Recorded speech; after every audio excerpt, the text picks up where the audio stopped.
নাজমুল তারেকের ওয়াইফ বলছিলাম, টিপকাণ্ড চাকরিচ্যুত নাজমুল তারেক।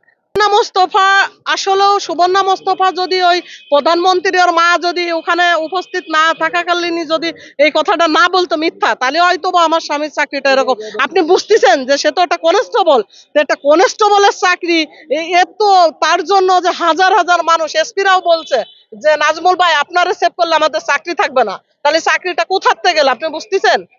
আমি তো অবশ্যই সুবর্ণা মোস্তফা ব্যারিস্টার সুমন্তর বা মা চলে গেছে, ওর মার কাছে চলে গেছে, ওর মা তো নাই এই জন্য চলে গেছে, বুঝছেন? তাও ব্যারিস্টার সুমন একদিন হলো তো ব্যারিস্টার সুমন দেবই।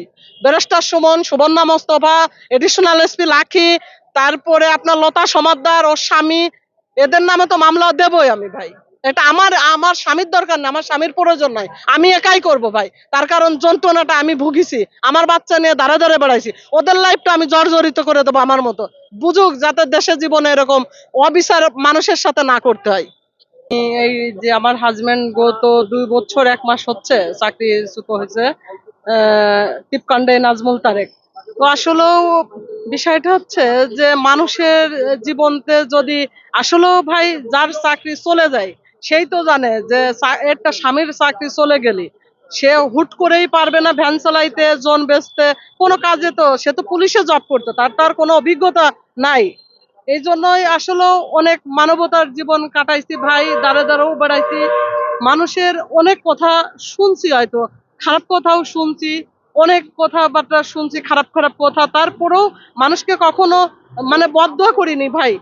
মানুষের কাছ তো ভাত চেয়ে খাইছি, অনেক মানুষের কাছ তো অনেক কিছুই করে খাইছি ভাই আসলে। কিন্তু আল্লাহর কাছে সবসময় কামনা করতাম যে আল্লাহ এই জালেম সরকার, মিথ্যা সরকার, এর দেশে যাতে এর কিছুদিনের ভিতর যাতে চলে যায়, অনেকই করতাম, কিন্তু আসলে আল্লাহ ডাক শুনিছে। আর আমার হাজবেন্ডের চাকরিটা যার উদ্দেশ্য আপনারা সবাই জানেন যে ধাড়ি টুপির জন্যই তার চাকরিটা মূলত আসলেও চলে যায়। মূল বিষয়টা কি হয়েছে একটু বলেন। বলেছিলাম যে তুমি 2 রাকাত নফল নামাজ পড়ে বাসাতে বেরো। উনি নামাজটা পড়তে যেই একটু লেট হয়ে যায়, পরে আপনার ডিউটি ধরার জন্যই দেন যে একটুখানি উল্টা যায়, ওই উল্টা যাতে একটা হিন্দু মহিলা লতা সমাদ্দার, ও কথা বলতে বলতে মোবাইলে আসে, আসলে পরে ওর সাথে হালকা একটু লুকিং গ্লাসে ওর ডেনাটা লাগে ওই লুকিং গ্লাসে। তখন তে ও বলে যে এই বাস্টার্ড, পুলিশে চাকরি করে পুলিশের ক্ষমতা খাটাইস। আমার হাজবেন্ড বলে যে আপা সরি, আমি একটু ডিউটিতে ব্যস্ত, এই কারণে আপা সরি। কোনো সরিতে উনি মানেনি, উনি না মানে উনি পুলিশের কলার ধরে পিছনতে সে ডেরস্ত অবস্থায় উনি লগে উনারে টানতে ফেলে দেয়। পরে নাইম নাম করে একটা ছেলে মাস্ক বিক্রি করে, উনি দেখছে যে ওই পুলিশকে ফেলে দিছে, ফেলে দিলে ও লজ্জাইতে মোটরসাইকেল নিয়ে উঠে যায়। পরে ডিউটি শেষ করে এসে আমারে বলে কি একটা লজ্জা তুমি জানো? আমি বলছি কেন? তা বলছে যে একটা হিন্দু মহিলা আমার এই করেছে, আমার কলার ধরে ফেলে দিয়েছে, আমি লজ্জায় উঠে গেছি। আমি বলছি যাক, আল্লাহ যা করে ভালোর জন্য করো, অল্পতে বাইসে গেছো। পরে এই মহিলা 2 দিন পরে, আমরা কোনো টাচ ফোনও চালাতাম না ভাই আমার, পরে 2 দিন পরে দেখি যে পাশের একজন ভাড়াটে ছিল, তার ইসি দেখতেছি ওর ছবি দিয়ে মানে ভাইরাল করে দিয়েছে। পরে আমি বলতেছি তুমি যে বিষয়টা বলেছিলে তাহলে এই মহিলা এই বিষয়টা এটা এটা করছে। তা ও বললো যে তাহলে সকালবেলা থানায় যেতে হবে। তার ভিতরই মানে 10-15 জন পুলিশ আমার গেটে, সাথে সাথে সেই ভোরবেলা।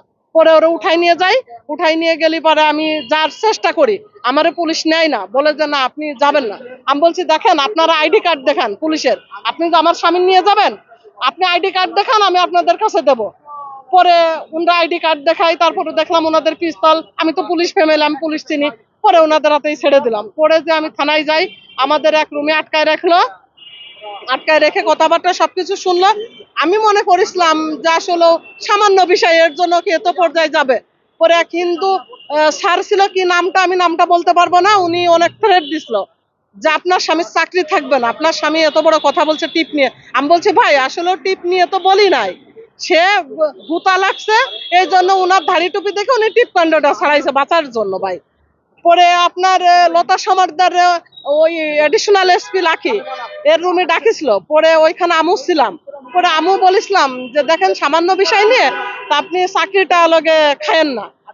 পরে উনরা আমার সাথে খারাপ বিহেভ করে, পরে ওনার স্বামী সবাই মিলে উনরা অনেক ইটি করে, বুঝছেন?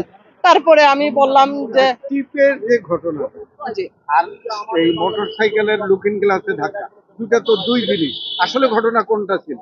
আসলে ঘটনাটা ওই ধাক্কা লাগায়, এটা তো ওই লতা সমাদ্দারও বলছে যে তার পায়ের উপর দিয়েও দেখছেন, বলছে তার পায়ের উপর দিয়ে তারা হত্যা করার জন্য মোটরসাইকেল নিয়ে যাচ্ছিল।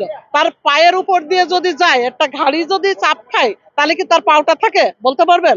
সে একবার মিডিয়ায় বলছে যে সে বসেছিল সিজন পয়েন্টের ওখানে, মোটরসাইকেলে বসেছিল। আবার দেখেন যে ওরে মামলা দেওয়ার জন্য কত রকম করেছে। আচ্ছা, এখন এই যে আপনার হাজবেন্ডের চাকরি দীর্ঘদিন ছিল না, জি, এই এখন তো আপনি চাকরির জন্য সরকারের কাছে আবেদন করবেন। অবশ্যই। এই না, চাকরিটা না। না থাকা অবস্থায় আপনাদের সংসারটা কিভাবে চলেছে? আপনি এখন কি সেই ওর নামে মামলা দেবো। সুবর্ণা মোস্তফার মা ছিল, মা থাকাকালীন অবস্থায় ও বলেছিল যে কোন সংবিধানে আছে টিপ করা যাবে না। আরে ভাই, তথ্য প্রমাণ ছাড়া কখনো কোথাও কথা বলতে নাই, মিথ্যা অভিযোগ দিয়েই চাকরিটা খাইয়ে দিয়েছে। তাই আমি এই জন্যই বলতে চাচ্ছি, যে মা ও তো নাই, মা যে বাঁচাবে না।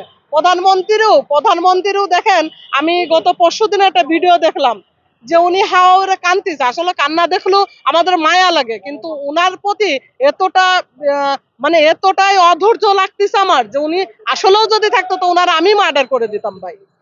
আমি 1 মাসের বাচ্চা নিয়ে হাওরে কাঁদিছিলাম ভাই। কি দোষ ছিল আমার স্বামীর? কোনো দোষ ছিল না, সামান্য বিষয়ের জন্য চাকরিটা খেয়ে দিছিল। অনেক অনুরোধ করেছিলাম যে আপনি প্রধানমন্ত্রী, আপনি মানবতার মা, আমার ছোট শিশু আমি মানুষ করতে পারবো না। তারপরে ওই জুলুম সরকার চাকরিটা খাইয়া দিল, বুঝছেন? দাবিটা কি এখন? দাবিটা চাকরি তো দিতেই হবে, যে সরকারি আসুক। আমি চাই যে আমার স্বামী নির্দোষ, এটা কাগজপাতিতে সবাই দেখবে আমার স্বামী নির্দোষ, দিয়ে আমার স্বামী চাকরিটা দেবে। আর বাবুল আক্তার স্যারের সাথে দীর্ঘ 4 বছর আমার স্বামী ডিউটি করছে। আসলে বাবুল আক্তার স্যার অনেক ভালো। কিছু কিছু এই যে ইন্ডিয়ার কিছু কিছু পুলিশ আছে, এদেরকে আইনে দেশটার এরকম নষ্ট করছে এই সরকার ওদের জন্য আসলে টিকে ছিল, এ তো অনেক আগেই চলে যাবে। কিন্তু আপনি তো চাকরির জন্য সরকারের কাছে আবেদন করবেন, এবং আপনি যেটা বলছিলেন যে এই লতা সমাদ্দারের নামে আপনি মামলা করবেন, সেটা কি আপনি একা ভাবছেন, না আপনার হাজবেন্ড ভাবছে, বা এই বাবুল আক্তার তাদের নিয়ে আপনারা কাজটা করতে যাচ্ছেন? না না, বাবুল আক্তার স্যারের নিয়ে আমি কোনো কাজ করি। আমি চাই বাবুল আক্তার, আমি শোনেন, আমি একটা পুলিশ ফ্যামিলি, বাবুল আক্তার স্যারেরও তো বাচ্চা আছে, তার সেও তো একটা পুলিশ ফ্যামিলি, যার কষ্ট ভাই সেই বোঝে।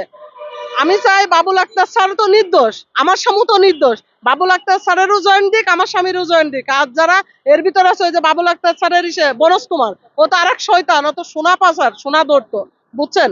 আমি চাই যে শেখ হাসিনা দেন মানবতার সাথে কান্নাকাটি করলো, আমি কোনো মানুষের বুক খালি চাই না। আরে ও যদি ওইটাই হতো, তাহলে মানুষের হাজার হাজার ছাত্রদের গুলি করে করে মারে দিয়েছে, রক্তর বন্যা বেয়ে দিয়েছে দেশটা ভাই।